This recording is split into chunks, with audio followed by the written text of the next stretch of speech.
The idea for this panel, I'm Alli Chagi-Starr. I'm one of the conference coordinators, and I'm a longtime beautiful troublemaker here in the Bay Area, disrupting wherever I can in hopefully some strategic and joyful ways. I've been very fortunate to work on a lot of different movements at the intersection of racial, economic, and climate justice over the years, and I've worked with some really brilliant people that I bow down to. I've known Kelly for a really long time and Planting Justice for a long time, and I'm really excited to meeting Sandra and Crystal, deepening our connections and weaving the work that we do together. The solutions are here. I wake up with that every day. And we've got to get off of this fossil fuel collision course and climate injustice chaos that we're creating. And I know we can do it because the visionaries and the people, the activists and the solutionistas that all of you are already sleeves rolled up, have already been doing it for years. And the solutions are here. And so this is a panel where we get to talk about that and inspire others to plug in. And many of our audience members are already leaders. You know who you are. You're already busy. We have a really high caliber of seasoned individuals who are participating in this conference. This is a chance for us to weave. So what I'll do is just, I'm going to read your bios a little bit because I want everyone to know the level of badassery that is on this panel right now. Kelly Carlisle is the founder and executive director of Acta Non Verba, YouthUrban Farms, is a veteran of the United States Navy. She is an active member of the Farmer Veteran Coalition. She has worked with and mentored pre-teen and teenage youth since the age of 14. Hello. A native of East Oakland, California, she is committed to creating positive change in her childhood city.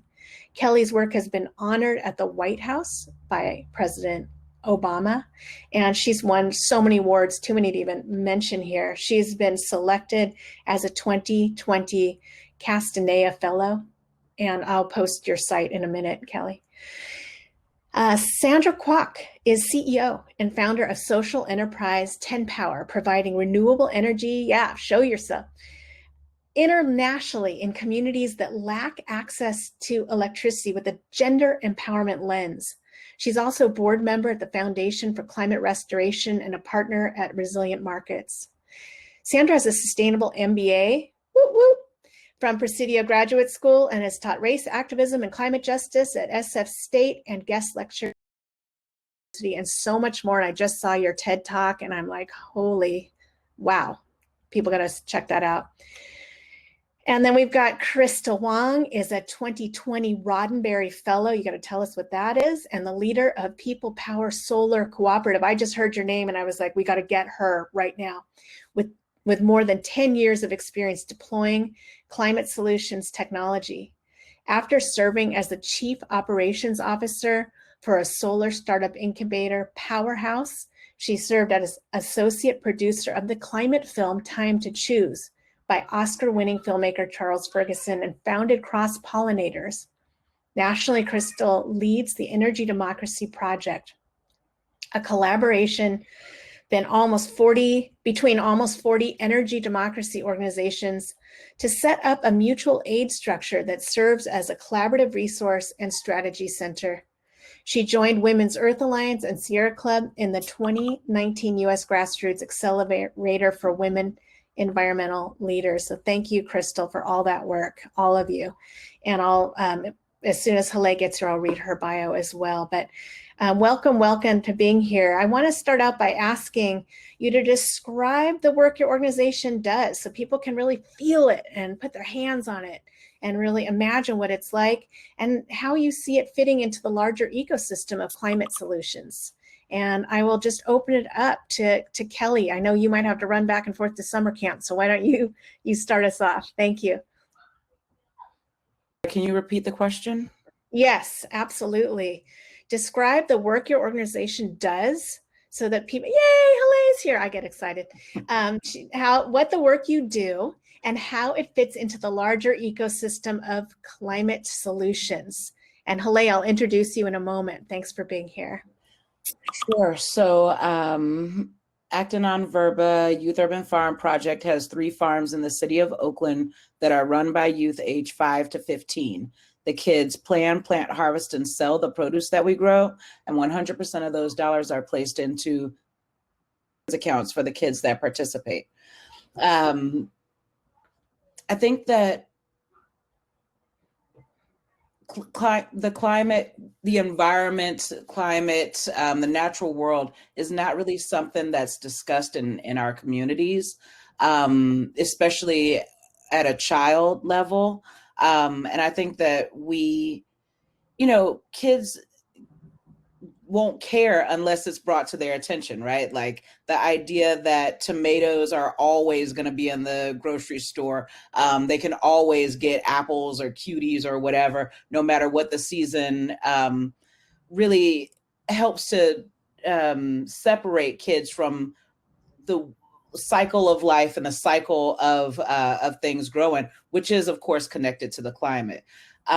So our goal is to expose kids to everything from, soil and what it's made of, how to keep it healthy, all the way to producing food for their families and for their communities and everything in between. We learned very quickly that farming is not as titillating to 7-year-olds as it is to 40-year-olds. It's, we're competing against a lot of video games and TikTok and all those things. So we had to add a lot more outdoorsy activities like hiking and camping, and trying to expand their idea of what nature is outside of the classroom and outside of whatever they're seeing at home. Thank you for that. I'll take this moment to introduce Haleh, who also is a land-based activist. Haleh is a mother, co-founder and director at Planting Justice.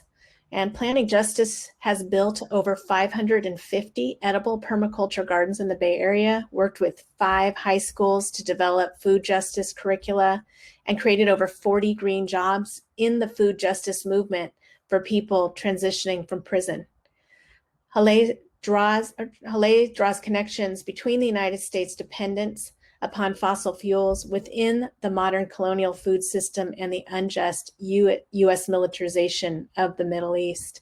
Welcome, Haleh and Planting Justice to the House. The question is really just to describe your work and how it fits in to this climate justice movement. Thank you, Alli. It's good to hear from you, Kelly. We work with a little bit older folks than Kelly does, and at high schools, so it's good for kids to get experience, get their hands dirty, and have their minds exposed to all those different things. So it's lovely to be on a panel with you. We have a nursery in Deep East Oakland on 105th Avenue. And I totally invite anyone to come out and visit, purchase plants, or just come check out what we're doing there. We're able to provide employment to more than a dozen people who live in the neighborhood and broader East Oakland, packaging and shipping plants that are organic, certified organic, and biodiverse. 1,100 different varieties of fruit and nut trees, so like 80 different varieties of pomegranates. So if you're looking for something real special and unique and specific, we're always expanding our inventory and really trying to protect the biodiversity on this planet, connecting it to the climate. And at that site, we've rematriated the land to Sogorea Te Land Trust. So I encourage folks to check out their website and look into the She'umi land tax. And this was an opportunity to take the title of the land out of the speculative market and protect it long-term under Indigenous stewardship. And to rematriate the land means to return it to the First Peoples, the stewards, original stewards of the land. And so Sogorea Te Land Trust has been a great partner there. We also have a 4-acre farm in El Sobrante where we've planted out what's in our inventory, and that's our mother farm. So whenever we're pruning cutting all those branches and getting ready for fruit for the next year, we're able to send those branches over to the East Oakland nursery to start new plants. So connecting the economies of the Sobrante Park neighborhood in Deep East Oakland with El Sobrante, which is in Espanol, that means the leftovers of the Bay Area. So if you look on a map, we really are at the very edges in Contra Costa County and in Alameda County, right near San Leandro. So. Thank you, Haleh. I went out to your farm right when right when COVID hit, and I bought some fruit trees from some of the workers there, and they are growing. And I never bought a peach tree in my life, but it's covered in pink flowers right now, right in my front yard in East Oakland. So I appreciate you. And Kelly, I've seen your farm as well. It just fills my heart. I'm gonna open it up to Crystal. We're taking it from the soil to the sun. So we're moving into the realm of solar because there's so many places that we can solve climate. And this is another example. Yeah, and I really want to lift up what Kelly just said about how when we always get the apples, the cuties, the tomatoes from the grocery store, it really separates us from the cycle of life, especially kids, but literally all of us. And it's the same thing with energy too. Like when we just get our phones to be charged or laptops to be charged, we have Wi-Fi, we have our lights on, we just completely separating our relationship with energy. And when that happens, that similar to agriculture, it creates a lot of issues when it comes to our relationship with the land, and that goes into our relationship with how we create energy as well. We start to look at energy as a resource where we can start to figure out how to extract from the ground, even from the sun, which in many ways is actually extraction from the ground to create the hardware that allows us to harness from the sun. And so it's really important for us to recognize that energy democracy is about putting power back in the hands of the people, not just in using these technology to allow people to build power plants on their own roof, but really to rebuild the relationship that has been broken, the same relationship that's been broken that Kelly mentioned and Haleh mentioned about our relationship with the land. And we'll hear from Sandra too, our relationship with energy has been broken, and how can we actually change that? And at People Power Solar Cooperative, we're basically recognizing that in places like the state of California, which is not alone, unless you own property or you have a lot of wealth in your bank account, you cannot be part of the energy transition unless you go protest, unless you start to sign up for these renewable energy credit and hope for the best. But you don't actually get to partake into who gets to own these energy generations and who gets to decide the energy being delivered to my house through the transmission line that also causes the wildfire that we are suffering from literally every summer, and now sometimes spring, sometimes winter. 2021 is going to be a scary year when it comes to the wildfire. So how can we actually start to rebuild that relationship by allowing people to come together and join that transition through a cooperative organizing model, even though the state of California does not allow us to do that? And so when we are able to do organizing work like that, we start to change the relationship and help people understand that we're not just a consumer.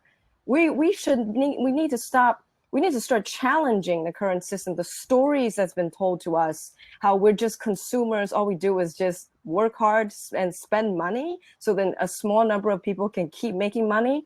These people could be big agricultural sector, it could be big energy sector. But we need to change that story and say that we are lovers, we are carers, and we can come together and build with our community. So we at People Power Solar Cooperative, we're basically using energy as a tool to allow communities to build power. And I'm so excited to be sharing stages with you. Thank you, Crystal. So inspiring and so important to reweave these broken relationships with our resources. Sandra, you want to tell us how you're doing that as well? Sure thing. And it's so exciting to be on this panel that is going from soil to sun. Big shout out to Kelly and Haleh for the work that you're doing. Regenerative agriculture is actually one of the top climate solutions in this book, Project Drawdown, which is the top 100 ways to reverse climate change, that we already have all of these solutions. And it's so exciting thinking about, the confluence of biomimicry and technological. Solar is mimicking photosynthesis that plants are doing. And similar to Crystal, I'm working in energy equity and energy justice. And while Crystal is working here in the Bay Area, my company, canbe, is focused on global communities. So currently our market focus is in Haiti, where close to 70% of the population has absolutely no access to electricity whatsoever. So imagine trying to get a clean glass of water, or have light at night to read, or have conferences like this, which require electricity as well as bandwidth. The quality of life without electricity is from life or death, not having access to clean drinking water and basic healthcare, to participation in educational and market opportunities. And I was just looking up the stat to make sure I have it right. A total of 173,000 terawatts of solar strikes the earth continuously, which is 10,000 times the amount of electricity that we would need to provide everyone on earth with power. So the amount of solar energy that exists is just incredible. We have this star and we're in this perfect Goldilocks place in the universe to have life on planet Earth, which is so precious. As far as we've been able to see in the galaxy, we haven't found other life on a planet. So it's really a miraculous thing that we have. And with TenPower, we're focused on providing electricity in communities without power through project development and finance with a gender empowerment lens. So project development is bringing in international codes and standards and best practices in engineering, the most cutting edge technology, energy storage, batteries, solar, inverters, charge controllers, the entire technology stack. Then partnering locally, we have a women's solar installer training program. All of the work is done by Haitian installers, engineers. All the operations and maintenance is done by our Haitian partners and teams. And then the big missing piece in these marketplaces is finance. So if you think about solar here, as Crystal was mentioning, a lot of people don't have access to the capital in the financial markets, especially if you're not a homeowner. And think about other assets that we have, like houses and cars. Almost all of those are made accessible through loans, through car payments, through a mortgage on a house. So without access to that capital, if you look at a typical Haitian business owner, they know that there's tons of sun. Actually, most of the places that have energy poverty in the world have the most sun. They're closest to the equator and have been hardest hit by colonialism and capitalism. And that business owner cannot afford to take all of the money out of their operations to invest in solar up front.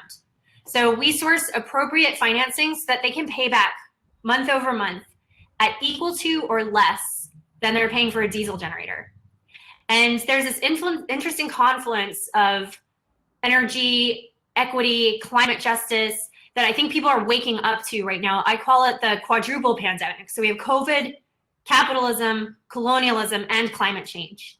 And it's those places that are hardest hit right now by climate change, that are experiencing increased hurricanes, that are experiencing wildfires, drought, food insecurity, that are the communities who contributed the least to these conditions and have benefited the least. Communities where resources have been extracted and places where people still don't have water, power, sanitation. So we're really focused on building energy equity from within those communities and having returns flow back to those communities. Yes, this is so wonderful. And I love that you pointed out that confluence, that the quadruple pandemic. And I feel like this whole conference is about responding to all four of those things. And we'll have the videos available for people who are toggling between the workshops, because there's been so much weaving of those four ideas throughout these past 2 days. My next question is a little bit about what will be required. So, we throughout this conference, we've seen examples of both kind of inside and outside approaches to creating greater equity. And given the power shift that will be required to make a meaningful difference for communities to thrive, what needs to happen in order for people-centered, just transition solutions to take hold or scale? And I will, I'll go ahead and shall we work in a different order this time? How about you, Crystal? Because I love how you really center people power.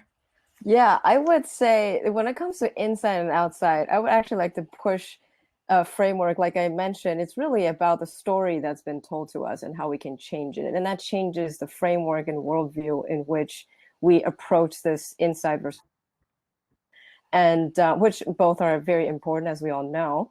I think I would like to kind of just lift up something I learned from, I think it was Movement Generation, who talked about the resisting and reclaiming our full self really means going through the psychological barrier to allow ourselves to be liberated from that very story that was told to us to limit our ability to be our full self. And that goes back to what I was saying about being a consumer, being a laborer, just sit back and enjoy entertainment and things like that. Not that these things are bad, but really about the story in which that we're being told and how can we actually break free from it. And I think some of the outside game that is really happening is around the organizing work that is with educating and activating is a word that we really like to use at People Power Solar Cooperative. Is like, we're not educating the community as if they don't already know. Like, we already know from our connection to our ancestors, especially communities of color, we already have that ties to the village way of living. And now how can we actually reconnect the dots so people understand the current system that we live in, the historical path that got us where we are today, so then people can be activated and understand for our work why the energy system is the way it is today. Why do we have monopoly utility that controls everything? It's not as simple as black and white. So how can we actually allow people to start to reimagine these things? And then in the inside game, to also like help get the right elected officials to be representing us, not just in the Senate or the House, but also when it comes to our council members, especially with public utilities commissioners, is really, really important. And the inside game is very, very frustrating. I have the chance of seeing a part of it because of the work we're doing in energy is deeply tied to energy policy.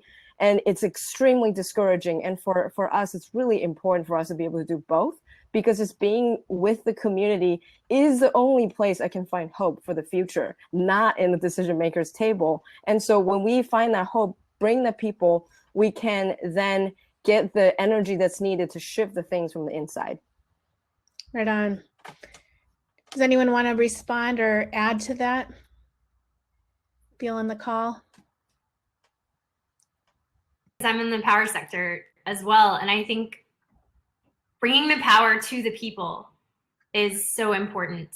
So instead of having the power extracted from our communities and benefiting large corporations, being able to generate our own power, grow our own food, having that resilience. And it's really beautiful, the idea that everything that we do is a fractal. I was at a climate action earlier today, and one of my friends who I invited, who hadn't done a lot of activism, was asking me, what does success look like? And I had to step back and think about the grief that I feel in climate. It was just announced that we've just hit 420 parts per million.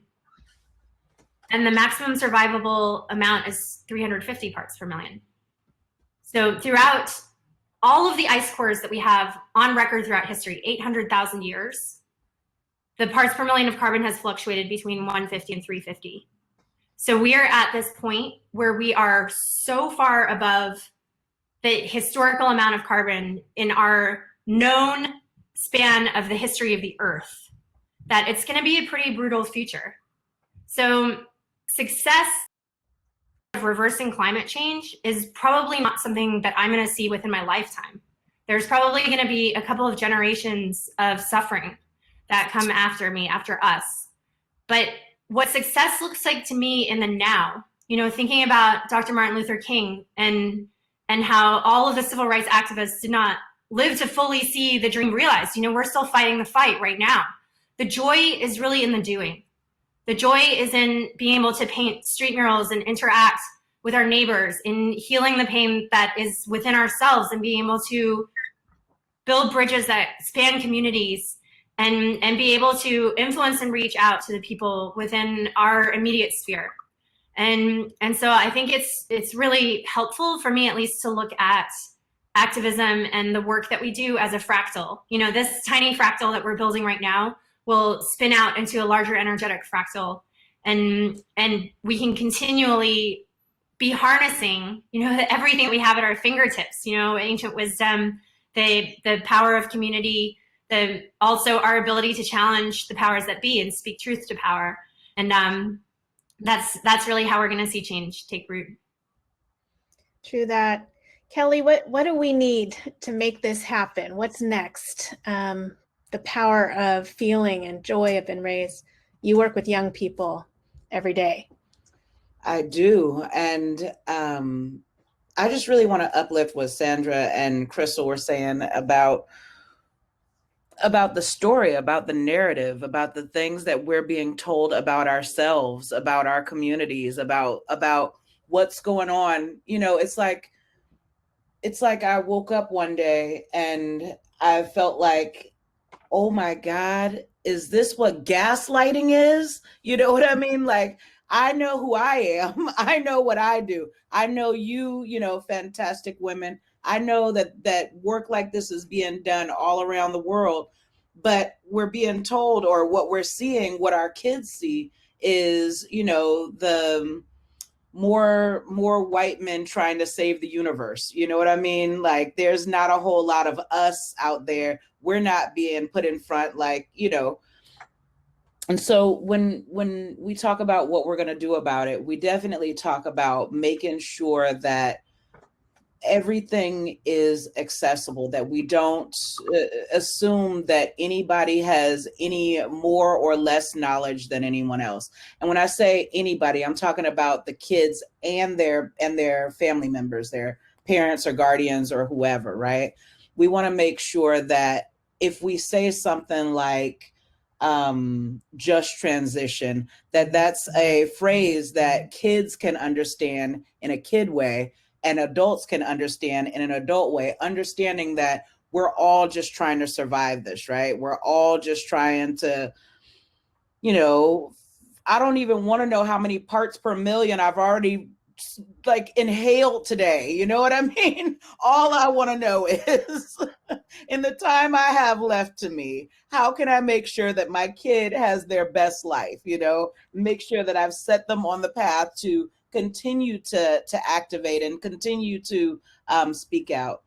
When these women talk about activism and direct action and standing up and showing your soul, showing your power, we talk to the kids about that in a way that they can affect change. So at one point we had a lunch walkout from camp because the kids hated lunch. And there's video of little, you know, 5 to 15-year-olds walking around with signs saying, "We hate lunch, we want pizza." You know what I mean? And we responded, you know, we were like, can't do pizza, but we can do something that's not raw tofu with kale. My bad. You know what I mean?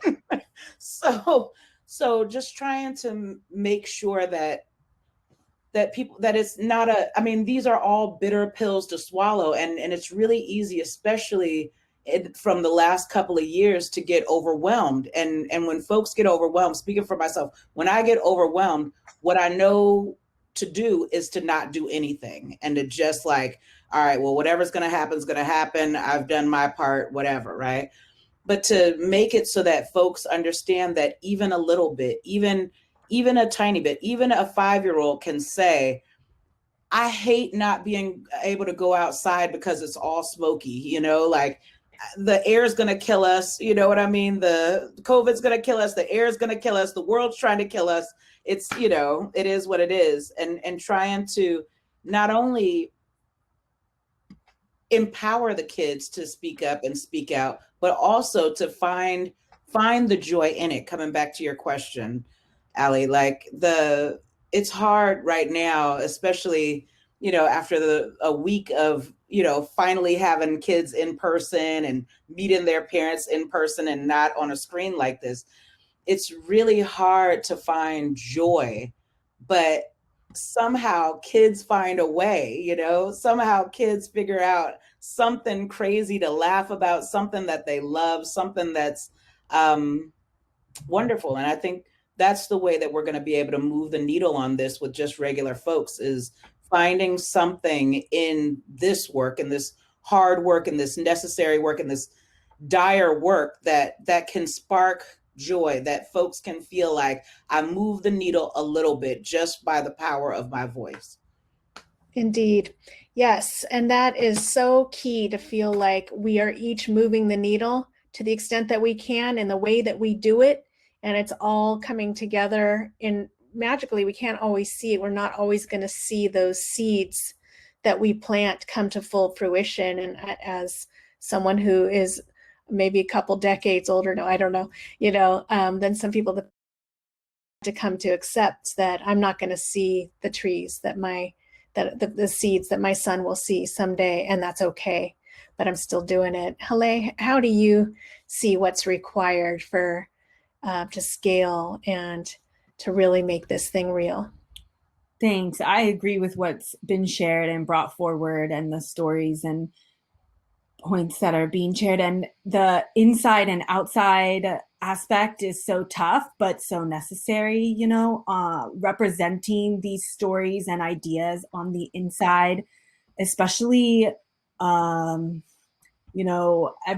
going to need to be involved in the future. So figuring out where everyone's place is and not leaving anyone out. And meeting people where they're at is super important. That, people don't have to see their future as like they're just a farmer. People might want to make medicine or smoothies or share in this work in so many different ways. There's media, so much, like we have so much more access to sharing media and creating media than we ever had before. And that can be such an important way for folks to get involved and to be part of the change. So it doesn't have to be all of the technical up on the roof installing the solar panel, but also, for the folks who are building the pipelines, where are they going to be employed and how are they going to be involved? For people who are in the military or in the prison industrial complex, what's their role going to be in the future? And we have to think about those things. And so we're training up folks so that everyone can find their place, but meeting people where they're at, because everyone's coming with all these different stories, being told different things. So there's a lot of different ways to enter this work and to be part of the change. And I think that that's really powerful. That's how people-powered movements build. And the intersectional approach. That's why I'm so happy to be a part of this panel where it's about energy, about food, coming together, and all women of color have been leading intersectionalism for decades. So it's important that there's an intersectional approach, that, looking at these multifaceted crises that we're facing, we have to have multifaceted solutions that are really informed by the different experiences of people who have been unjustly incarcerated, who have not been able to gain citizenship, who have had been shut out of getting homes or land, and have had so many challenges to be running their own businesses, let alone facing the violence and racism that can be happening on the streets. So an intersectional approach, meeting people where they're at, and the inside outside piece where, we're really planning that we need the money's there, it just needs to be dispersed in the right ways. But it's possible for this to be this just transition, quote unquote, to be funded, and for no one to be left behind. Yes, I really like how you point out the intersectionalism of the solution as well as the problem. A lot of people talk about the intersectional challenges we are faced in some communities and individuals far more than others. but the solution also has to be intersectional. That's a theme that's been really coming up in this conference and how we move forward. I have another question, and then what I'd love to do after that is just open it up and have people share what's on their heart and what feels like needs to be said. And if anyone in the audience would like to post questions in the chat, I will look to those as well. And again, just much appreciation for everybody who's listening in today, because you are here and you could be doing lots of other things on your Friday afternoon, but 126 people are here right now listening to this conversation, and over 1,000 people have been participated in the conference thus far. So the next question I have is really about the future and all of us here who love children, and children will never even meet, you know, but those children and their children's children, how do you envision your work, your specific work going on into the future? And what would make a difference for you right now? Like, how can we fill a gap? How can we as listeners support you and honor you and the work you're doing as women of color? And I'll let anyone jump in if anyone feels pulled by that question to think about envisioning your work into the future. Crystal. Yeah, I can start. I know today, I think a lot of things I'm saying, the worldview and framework in how we look at things as opposed to the tangible stuff. And I want to continue to push in that direction, because as the old saying goes, you can only love somebody if you know how to love yourself. And that's a really important thing for us to think about as we're doing this thing about loving the world and trying to get the world to get to the place where we have a future to live in. And if we keep doing it, and I think that's the case for anyone who's doing this work for social change making, and that's most people in the audience too, we're going to have that urge because of urgency to burn ourselves out, because, oh my God, we have 10 years left. We're going to die. We have to do everything we can. And it's important for us to just take a moment and understand that urgency mentality is a white supremacy mentality. We always have time. And I think also the concept of perfection is something similar too. The world is not perfect. It's part of life and nature that everything is imperfect, and there's a beauty in imperfection. And so for us to think that we won't, I hear a lot of elders, and I also believe that about the fact that, yeah, I'll probably never be able to see a cooperative economic thriving or an alternative energy future happening in our life. And yes, Sandra, compost is messy, definitely. And it's just part of the process. And I just recently, I think it was like 2 weeks ago, it just kind of hit me. And I realized, you know what? We'll never get there. That perfect future, we'll never get there. It's happening today because life is imperfect. And like what Kelly said, we have to do things in joy. We have to start to transform the way we look at the problem. And if we don't start doing it in joy and focusing on that, we're missing the whole process. Life is about the journey, and we have to enjoy what we're doing and do everything we can to connect with each other. And I just so appreciate this panel here. We're not being siloed to be like, oh, there's an energy people, there's a food people, there's a water people. Like, this is the solution for us to be in the same panel, to have this discussion, because everything is intersectional. And I want to lift up a dear sister, mentor, and somebody who has deep impact in my life, Brandy Mack. I know many people here knows Brandy from the butterfly movement and designing justice, designing space. She had really kind of said to me about how the system is doing its own thing. It's crumbling. The pandemic, the riot, all these things is just part of the system. And we don't have to burn ourselves out just to kind of push the system and try to run with the system. We need to focus on building and connecting with each other instead of trying to push so hard. And I think that's really important thing I really want to lift up. And to summarize that means not being so obsessive about toys. We need to invest into the people. We need to invest into the people and the relationship that's doing the work, and that's everyone who's here on stage, and not just like, how do we get the best innovation in the freaking solar panels or the grid and smart grid?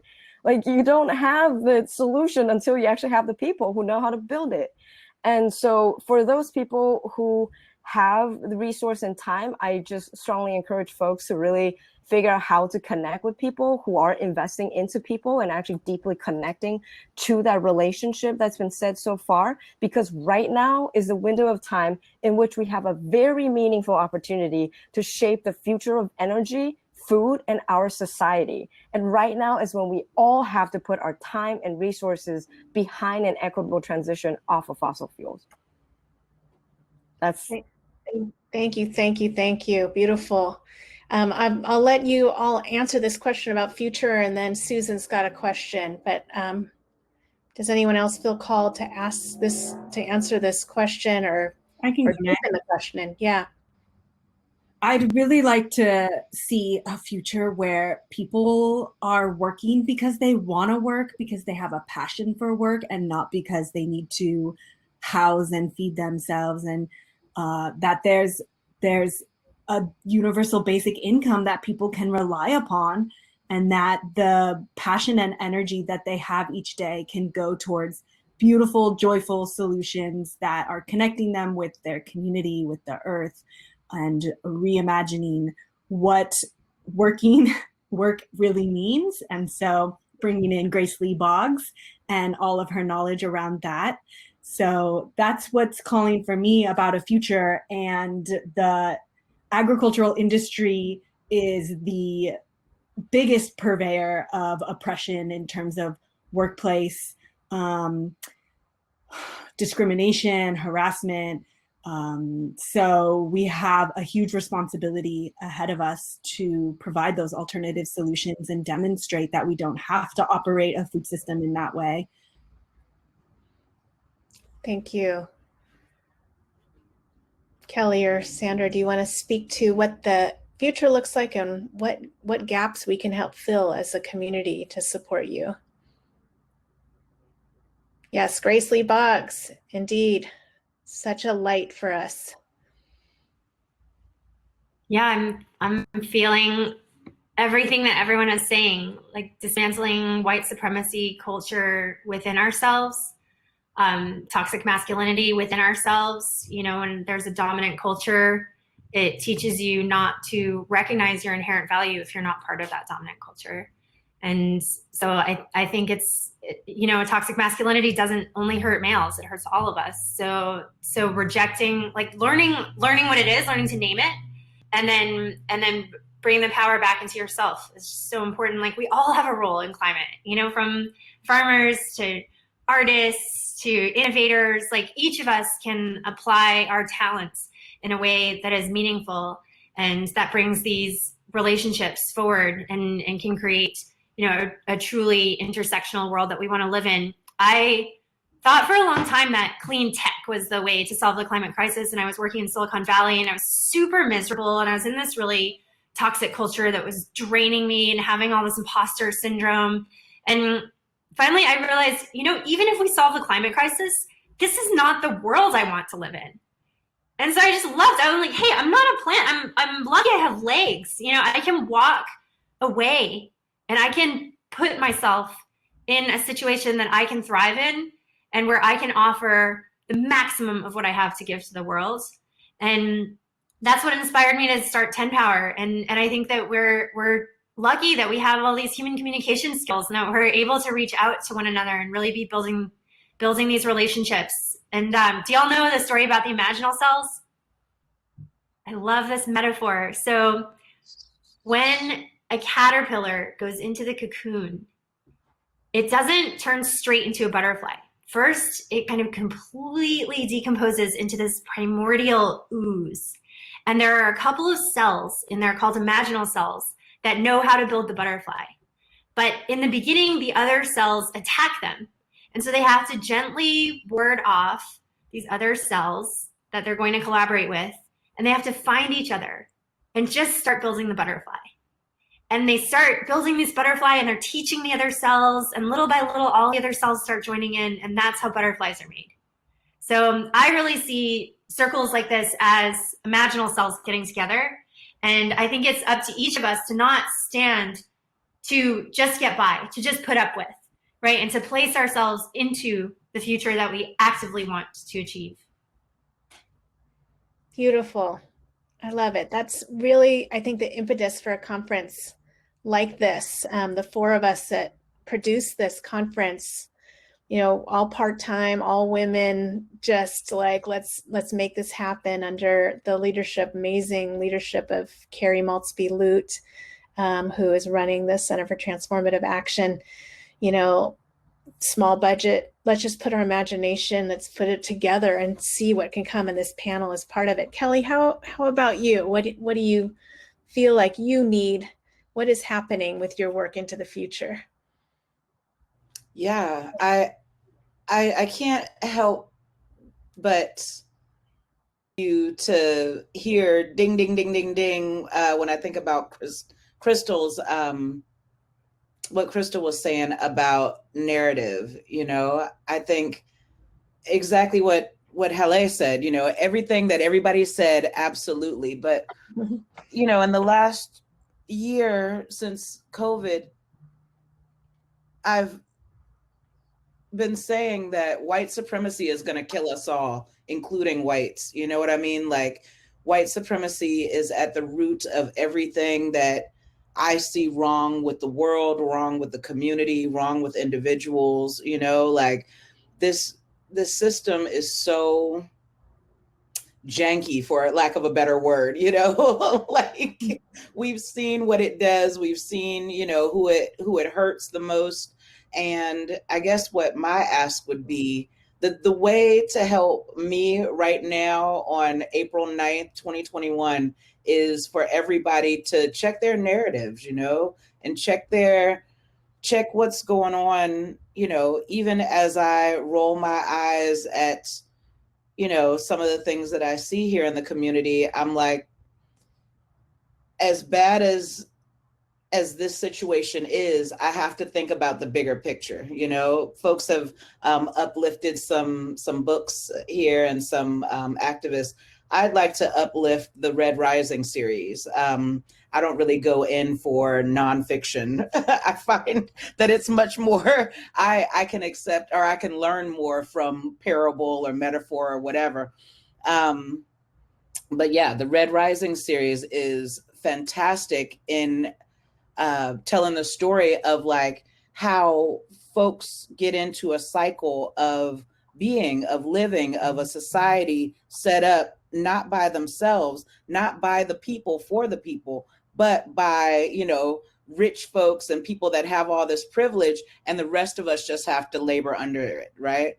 I think that what Sandra said, what a bunch of y'all have said about working because you want to work, not because, you know, you have to work, is really important. And that's something that, like, again, checking our narratives, you know, like I have to remember why I started this organization a lot of times, you know, because now it's gotten to, you know, the joy of it is a little bit less tangible for me, right? Like I have to really be with the kids and hear their squeals of delight as they hit a target during archery for me to be like, oh yeah, there we go.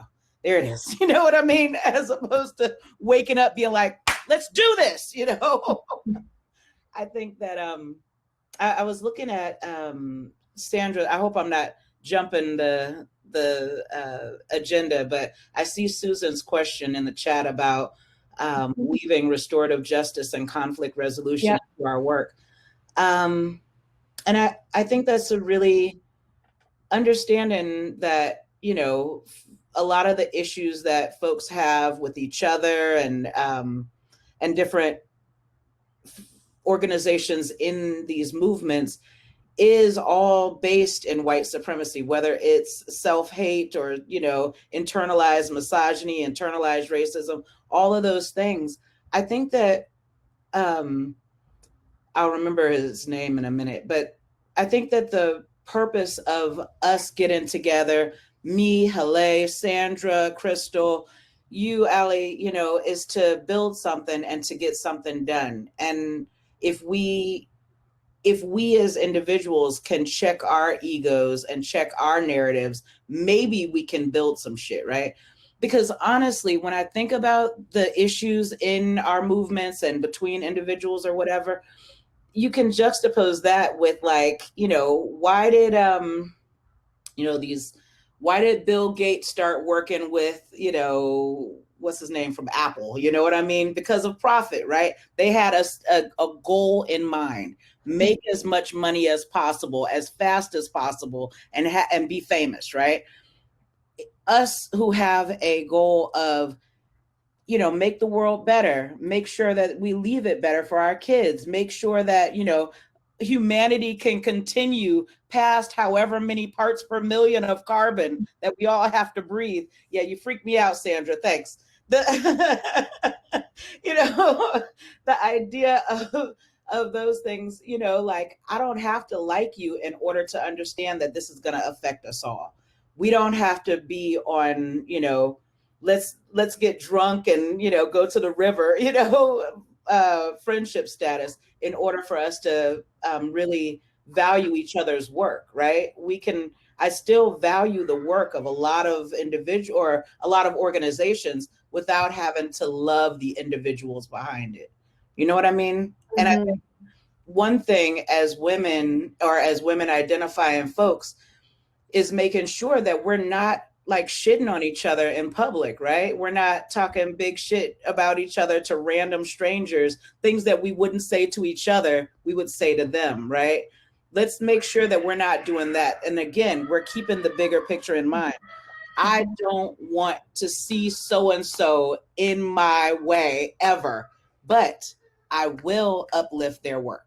I will make sure that everybody that, is in my network knows that there are opportunities for solar. There's opportunities for activism, climate activism. There's opportunities to buy fancy exotic pomegranates and whatnot. You know what I mean? So we don't have to be bosom buddies. I think that we just have to keep in mind the bigger picture. Again, read that book. It explains it better than me.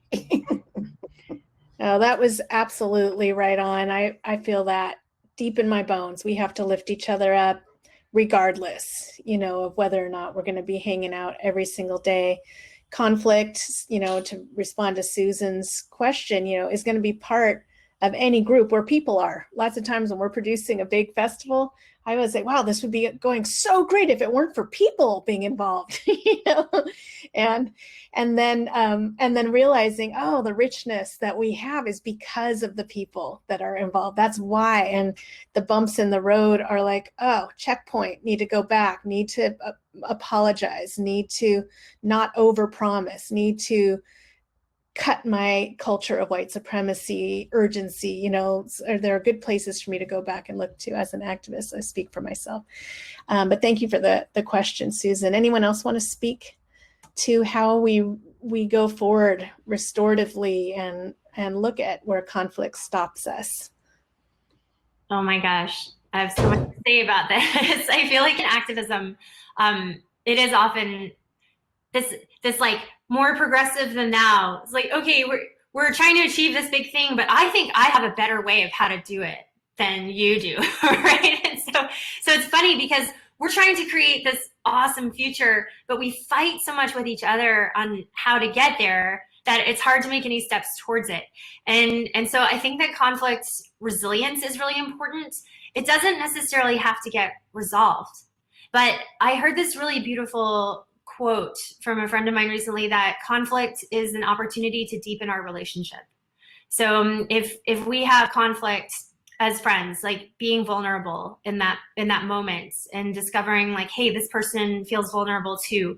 I feel super lucky that there are tools now that didn't exist in our parents' generation, like nonviolent communication is such a powerful tool. Being able to even think about regenerative cultures and design regenerative cultures and think about how biomimicry could factor into that. We've been raised in a combative culture. We've been taught that it's dog eat dog, but actually, when Darwin wrote about survival of the fittest, by fittest, he actually meant that the creatures that cooperate the most with each other are the creatures that survive the most. And in this cutting edge research that my friend Shani, who's doing her PhD in marine biology, is figuring out on reefs that don't bleach, it's actually because the ecosystem is the richest and the species are the most interdependent on one another. And so by creating these interdependencies, if one system goes down, if you have more friends, if you're dependent on many other systems, then you have a higher rate of thrival, right? So it's super important that we be simultaneously building what we want the future to look like within our own communities, because we don't have great meta models for the approaching 11 billion humans on planet Earth to interact in decentralized and non-hierarchical ways.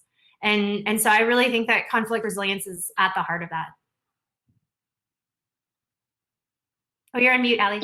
Alli. We are going to need each other, and we are going to keep this conversation going. We could literally use 3 or 4 days together, but when would we get our actual work done if we were just talking? We are imagining, we are actualizing, and we're going to move to the main stage to hear some incredible speakers, including Karina Gould, who is speaking from Seguritate Land Trust, who Haleh was mentioning earlier. And we're going to hear from Noni Session, and we're going to hear from Bambi from the Trans Latina Coalition. So I'm inviting everyone to join us on the main stage, and then we're going to dance. I don't know if anyone has been feeling DJ Ome the last 2 days. Like, I cannot stop dancing. I was like late today because I was dancing with my 10-year-old because that felt more important than anything else. So I just celebrate all of you and encourage everyone to check out these websites, to plug in, support. This is the work of the heart. And I thank all of you for your leadership and courage. And we have each other. We are going to keep going, and we're going to keep weaving. Thank you all for this panel today. Such an honor. Thank you, everybody.